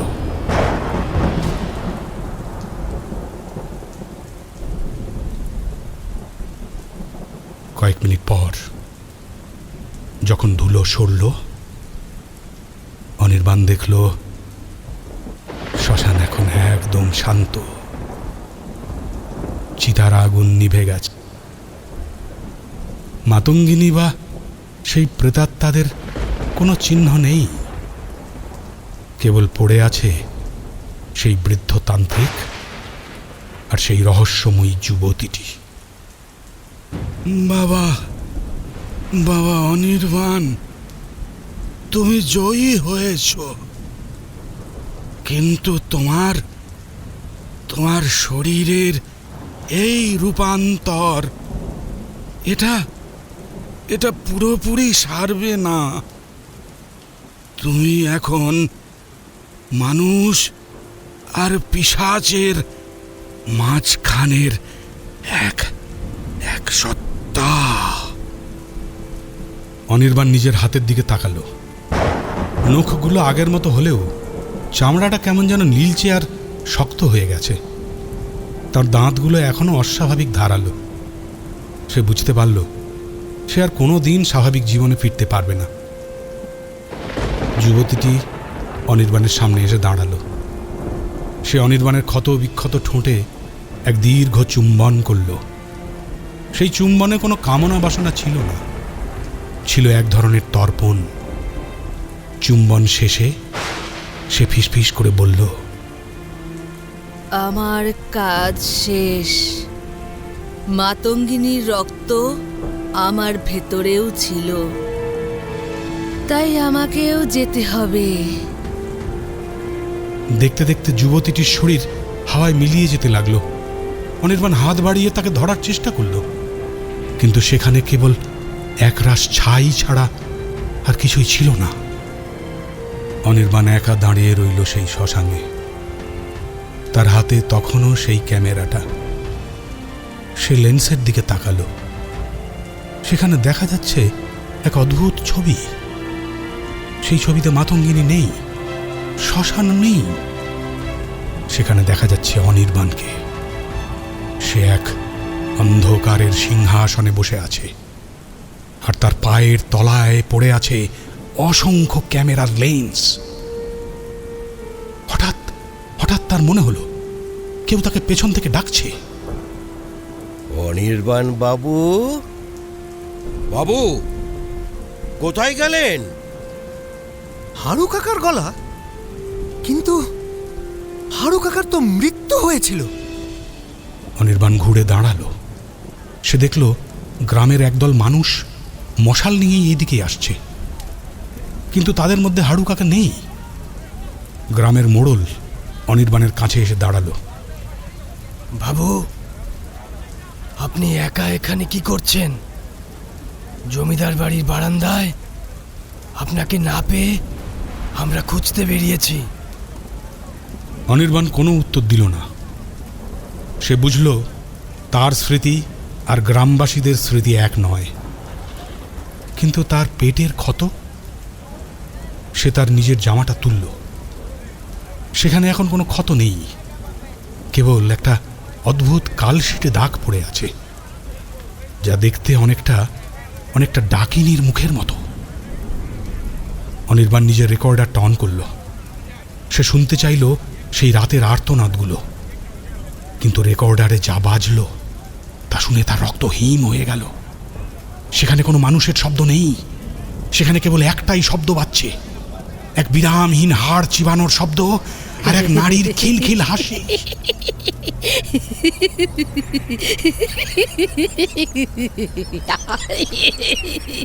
অনির্বাণ এবার ধীর পায়ে গ্রামের দিকে হাঁটতে শুরু করলো। তার পেছনে শ্মশানের বটগাছে এক ঝাঁক কালো শকুন এসে বসল। তাদের চোখগুলো কিন্তু অনির্বাণের দিকে স্থির। রক্তদহ গ্রামে ভোরের আলো ফুটল এক অদ্ভুত পাণ্ডুর আভা নিয়ে, কিন্তু সেই আলোয় কোনো পবিত্রতা ছিল না। বরং মনে হচ্ছিল কোনো মৃত মানুষের ফ্যাকাশে চামড়া আকাশের গায়ে লেপে দেওয়া হয়েছে। অনির্বাণ জমিদার বাড়ির সেই অন্ধকার ঘরে ফিরে এসেছে। তার শরীর এখন এক অদ্ভুত অসাড়তায় আচ্ছন্ন। মোড়ল আর গ্রামবাসীরা তাকে পৌঁছে দিয়ে গেছে ঠিকই, কিন্তু তাদের চোখের সেই শূন্য দৃষ্টি অনির্বাণকে কুঁড়ে কুঁড়ে খাচ্ছিল। সে ল্যাপটপটা খোলার সাহস পাচ্ছিল না। তার ভয় করছিল যদি দেখে সেখানে কোনো ছবিই নেই, অথবা যদি দেখে ছবির ভেতর সে নিজেই অন্য কাউকে ছেড়ে খাচ্ছে। হ্যাঁ, কিন্তু সত্যের মুখোমুখি হওয়া ছাড়া তো আর কোনো পথ নেই। হ্যাঁ, পথ নেই। কাঁপতে কাঁপতে সে মেমোরি কার্ডটা রিডারে ঢোকালো। স্ক্রিনে একের পর এক ছবি ফুটে উঠতে লাগলো। প্রথমে কয়েকটা ছবি ছিল শ্মশানের ধোঁয়া আর আগুনের, কিন্তু 10 নম্বর ছবিটা আসতেই অনির্বাণের হৃৎপিণ্ড এক মুহূর্তের জন্য থমকে গেল। ছবিতে কোনো মাতঙ্গিনী নেই, কোনো বৃদ্ধতান্ত্রিক নেই। ছবিতে দেখা যাচ্ছে অনির্বাণ একাই শ্মশানের মাঝখানে দাঁড়িয়ে আছে, আর চারদিকে অসংখ্য নগ্ন নারী দেহ পড়ে আছে, যাদের প্রত্যেকের গলাটা ঠিক পশুর মতো করে কামড়ে ছিঁড়ে নেওয়া হয়েছে। অনির্বাণ এবার তার নিজের দাঁতগুলো স্পর্শ করল। আয়নায় দেখল তার মাড়ি দিয়ে এখনো কালচে রক্ত চুইয়ে পড়ছে। তবে তবে কি ওই বৃদ্ধ, ওই রহস্যময়ী যুবতী সবই তার মনের কল্পনা, নাকি মাতঙ্গিনী তাকে দিয়ে এইসব নৃশংসতা করিয়েছে? আর সে ভেবেছে সে লড়াই করছে। ঠিক এই সময় ঘরের দরজায় মৃদু করাঘাত হলো। অনির্বাণ চমকে উঠে দেখল দরজার সামনে দাঁড়িয়ে আছে গ্রামের সেই নগ্ন যুবতীটি, যাকে সে শ্মশানে ছাই হয়ে যেতে দেখেছিল। কিন্তু এখন তার পরনে একটা পরিষ্কার সাদা শাড়ি, মাথায় ঘোমটা, আর তার হাতে এক বাটি গরম দুধ। বাবু, খুব ধকল গেছে রাতে, এই দুধটা খেয়ে নিন। মেয়েটি খুব শান্ত গলায় বলল। অনির্বাণ স্তম্ভিত হয়ে তার দিকে তাকিয়ে রইল। তুমি তুমি তুমি বেঁচে আছো? তুমি তো শ্মশানে ছাই হয়ে গেলে। মেয়েটি একটু হাসল। সেই হাসিতে কোনো পৈশাচিকতা নেই, কেবল এক গভীর বিষাদ। সে ঘরের ভেতরে ঢুকে জানলাগুলো একে একে বন্ধ করে দিল। তারপর অনির্বাণের একদম কাছে এসে ফিসফিস করে বলল, অনির্বাণ বাবু, রক্তদহ গ্রামে কেউ কোনোদিন মরে না, আবার কেউ কোনোদিন বেঁচেও থাকে না। এখানে আমরা সবাই এক একটা চক্রের ভেতরে বন্দী। মেয়েটি নিজের ঘোমটা সরিয়ে দিল। অনির্বাণ দেখল মেয়েটির কপালে একটা গভীর ক্ষত, আর সেখান দিয়ে হাড় দেখা যাচ্ছে। সে বুঝতে পারল এই মেয়েটি আসলে 27 বছর আগেকার সেই বলি হওয়া মাতঙ্গিনীর কন্যা, যার কথা সেই বৃদ্ধ তান্ত্রিক বলেছিলেন। আসল রহস্যটা এবার শুনুন অনির্বাণ বাবু। মেয়েটি বলতে শুরু করল। আপনি ভাবছেন মাতঙ্গিনী এক ডাইনি, যাকে গ্রামবাসীরা পুড়িয়ে মেরেছিল, কিন্তু আসল সত্য হলো মাতঙ্গিনী ডাইনি ছিল না। সে ছিল এই জমিদার বংশের শেষ উত্তরাধিকারিণী। এই গ্রামের পুরুষেরা, বিশেষ করে ওই হাড়ু আর মোড়লরা, তার সম্পত্তি দখল করার জন্য তাকে ডাইনি অপবাদ দিয়ে জ্যান্ত পুড়িয়ে মারে। তার মৃত্যুর আগে মাতঙ্গিনী কোনো অভিশাপ দেয়নি, সে কেবল একটা প্রার্থনা করেছিল যেন তার গর্ভের সন্তানটি কোনোদিন এই পিশাচদের হাতে না পড়ে। মেয়েটি নিজের পেটটা এবার অনির্বাণের সামনে উন্মুক্ত করল। অনির্বাণ দেখল সেখানে কোনো নাভি নেই, সেখানে সেলাই করা এক বীভৎস ক্ষতচিহ্ন।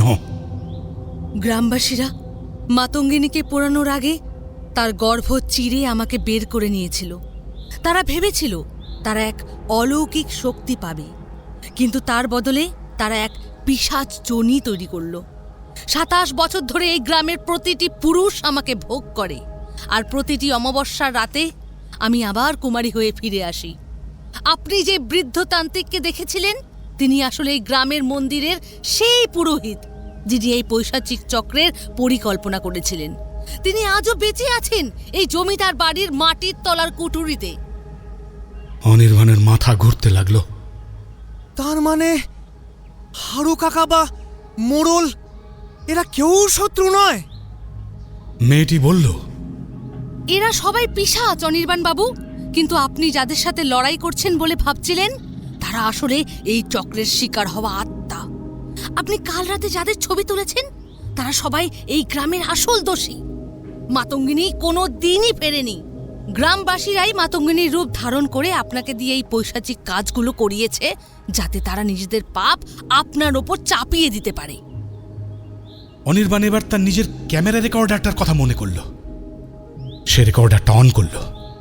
এবার আর হাড় চিবানোর শব্দ নয়, এবার শোনা গেল স্পষ্ট কথাবার্তা।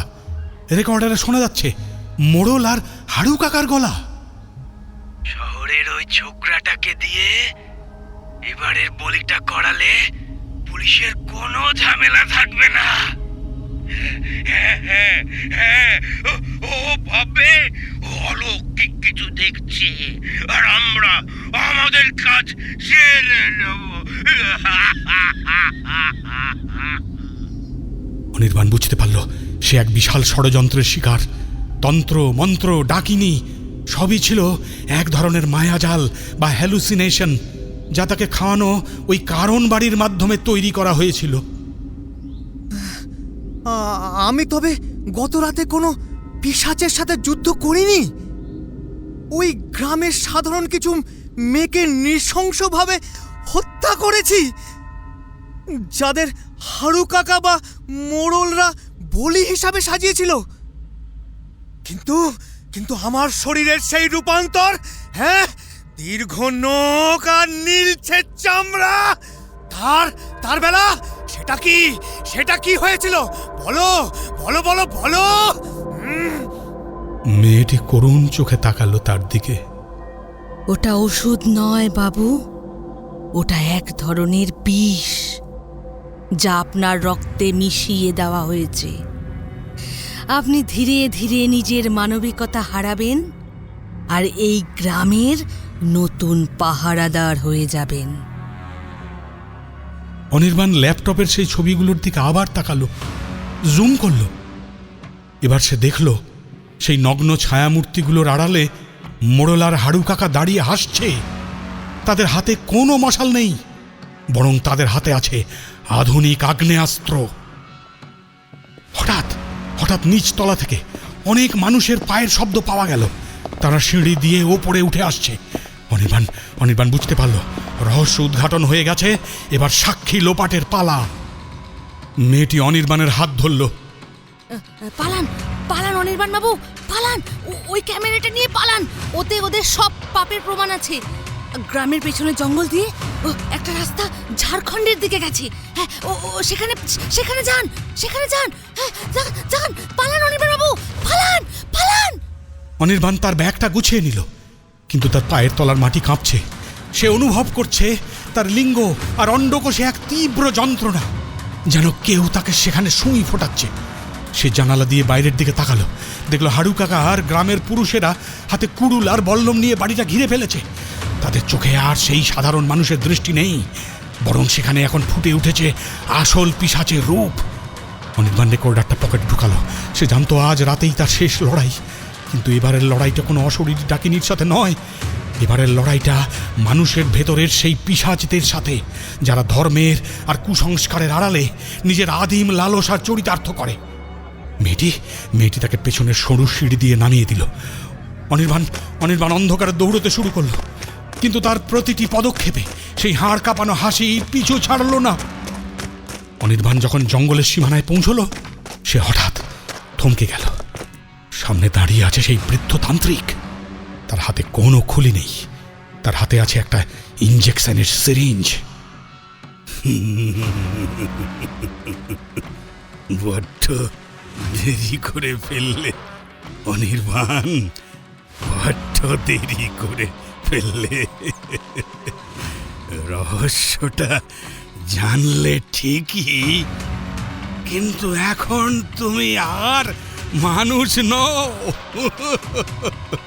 তোমার রক্তে এখন ডাকিনীর বিষ। তুমি এখন আমাদেরই একজন।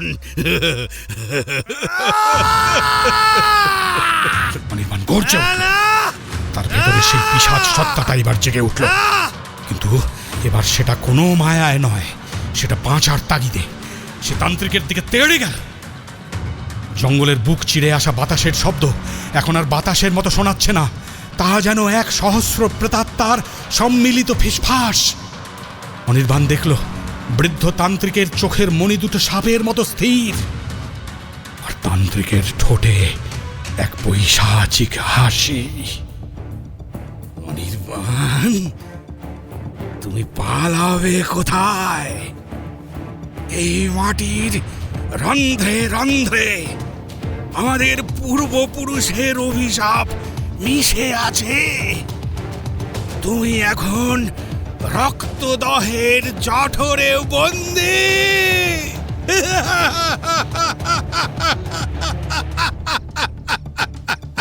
অনির্বাণ আর কোনো কথা বলল না। তার ভেতরের সেই বিষাক্ত রূপান্তর এখন তুঙ্গে। তার মেরুদণ্ডটা ধনুকের মতো বেঁকে গেল, তার গলার স্বর হয়ে গেল কোনো বন্য জানোয়ারের মতো। সে তান্ত্রিকের হাতে সিরিঞ্জটা লক্ষ্য করে এক ভয়ঙ্কর থাবা বসালো। তান্ত্রিক বয়স্ক হলেও তার শরীরে ছিল অমানসিক ক্ষিপ্রতা। সে সরে যেতেই অনির্বাণের নখ গিয়ে লাগলো একটা পুরনো শিরিষ গাছের গায়ে। কাঠের গায়ে গভীর ক্ষত তৈরি হলো, যেন কোনো বাঘের থাবা। পেছন থেকে মশালার হ্যারিকেনের আলো ক্রমশ এগিয়ে আসছে। হারু কাকা আর মোড়লের দল এখন উন্মত্ত, তারা চিৎকার করছে।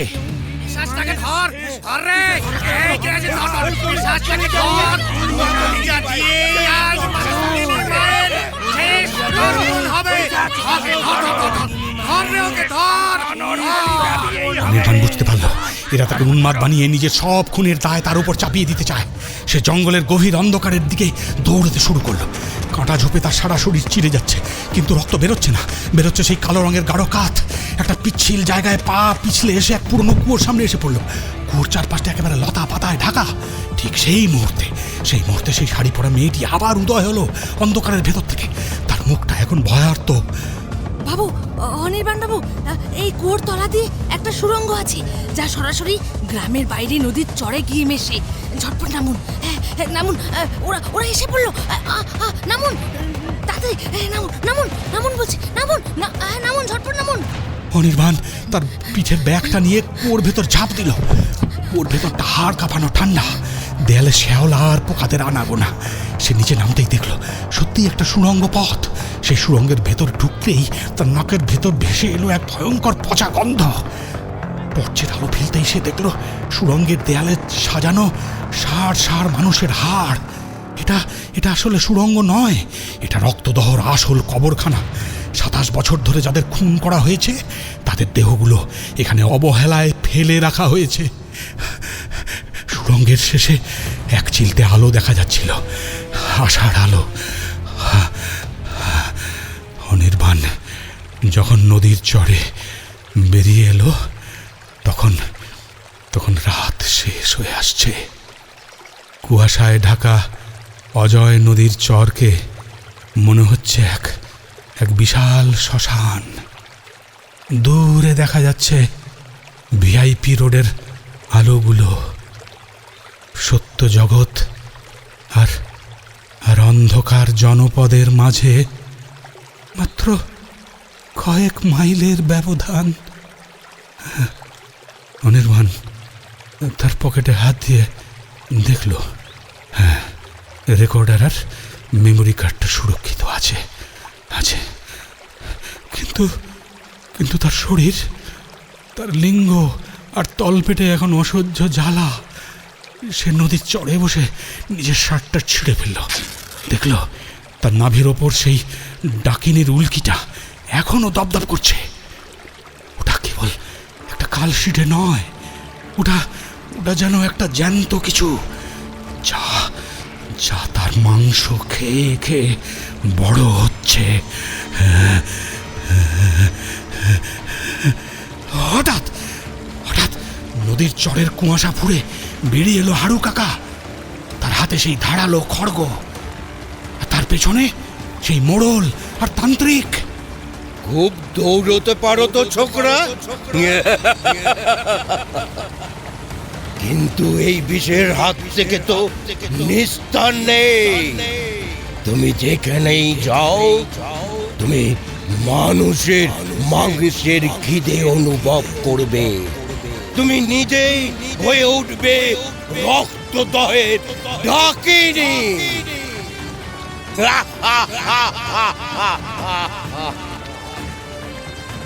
অনির্বাণ তার ক্যামেরাটা হাতে নিল, সে জানতো এটাই তার শেষ অস্ত্র। সে লেন্সের সেই অঞ্জন যন্ত্রটা সর্বোচ্চ ক্ষমতায় ঘুরিয়ে দিল। তান্ত্রিক চিৎকার করে উঠল, ধরো ওকে, ধরো! ও লেন্সের ফোকাস লক করার চেষ্টা করছে। ধরো ওকে, ধরো! অনির্বাণ কিচ্ছু শুনছে না। অনির্বাণ শাটার বাটনে জোরে চাপ দিল, কিন্তু এবার আর সাধারণ ফ্ল্যাশ নয়, ক্যামেরাটা যেন এক অগ্নিকুণ্ড হয়ে বিস্ফোরিত হল। লেন্সের কাঁচ চূর্ণ বিচূর্ণ হয়ে তান্ত্রিক আর হারু কাকার চোখে গিয়ে বিঁধল। তারা আর্তনাদ করে মাটিতে পড়ে গেল। সেই বিস্ফারিত আলোর ছটায় অনির্বাণ দেখল এই পিশাচদের আসল রূপ। হারু কাকার সারা শরীরে কুষ্ঠের মতো ঘা, আর তান্ত্রিকের পেটের ভেতর দিয়ে কিলবিল করছে অসংখ্য অসংখ্য ছোট ছোট ডাকিনি। অসংখ্য কিলবিল করছে। অনির্বাণ আর দেরি করলো না। সে নদীর স্রোতে ঝাঁপ দিল। তার পিশাচ সত্তা তাকে দ্রুত সাঁতার কাটতে সাহায্য করলো। নদীর এপারে পৌঁছে যখন সে প্রধান সড়কে উঠল, তখন একটা লরি আসছিল। লরির হেডলাইটের আলোয় অনির্বাণ নিজেকে দেখল জানালার কাছে। সে এক বিভৎস জন্তু।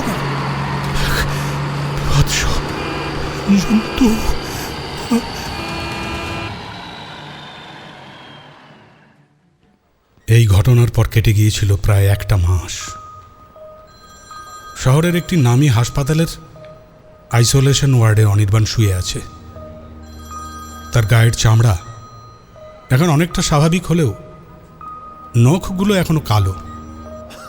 তার রেকর্ড করা অডিও আর মেমোরি কার্ডের ছবিগুলো পুলিশ মহলে তোলপাড় সৃষ্টি করেছে। রক্তদহ গ্রাম এখন সিআরপিএফের ঘেরাটোপে। তান্ত্রিক, মোড়ল আর হাড়ু কাকাকে গ্রেফতার করা হয়েছে। মাটির তলার সেই গোপন ঘর থেকে উদ্ধার হয়েছে অসংখ্য কঙ্কাল। কিন্তু অনির্বাণ শান্তি পায়নি। প্রতি অমাবস্যার রাতে হাসপাতালের জানলার বাইরে সে একজোড়া লাল চোখ দেখতে পায়।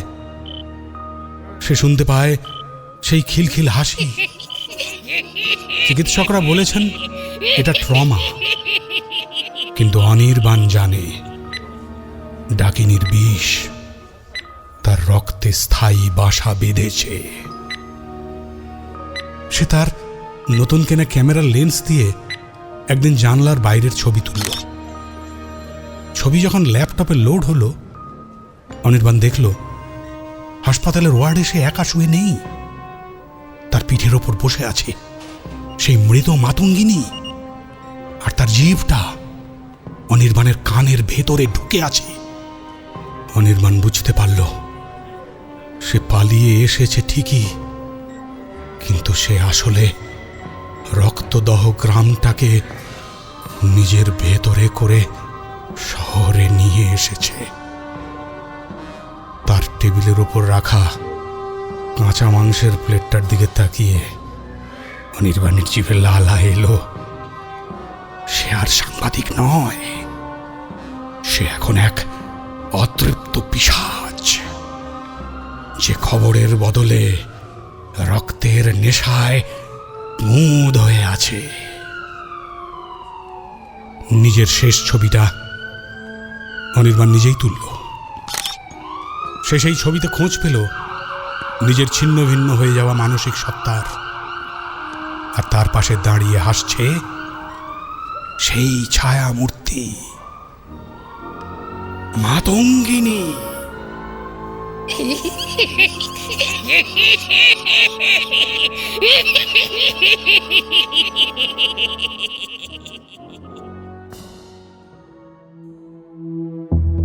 এতক্ষণ শুনছিলেন সঞ্চারী ভট্টাচার্যের লেখা গল্প রক্তদহের ডাকিনী। গল্পে গল্পকথক এবং বৃদ্ধ তান্ত্রিকের ভূমিকায় অভিনয় করেছেন দীপঙ্কর রায়। অনির্বাণের চরিত্রে অভিনয় করেছেন শুভঙ্কর দাস। মাতঙ্গিনীর চরিত্রে অভিনয় করেছেন কঙ্কনা নন্দী। হারু কাকার চরিত্রে অভিনয় করেছেন বিদ্যুৎ মিশ্র, যুবতীর চরিত্রে অভিনয় করেছেন মধুমিতা দাস এবং মোড়লের চরিত্রে অভিনয় করেছেন অভিজিৎ বিশ্বাস। গল্পটি অডিও স্টোরিতে রূপান্তর করেছেন অভিজিৎ বিশ্বাস। রেকর্ডিং হয়েছে স্টুডিও ন্যানাজে। সাউন্ড ডিজাইন করেছে 62 FPS স্টুডিও এবং গল্পের পোস্টার ডিজাইন করেছেন জ্যাকম্যান ক্রিয়েটিভ সলিউশন।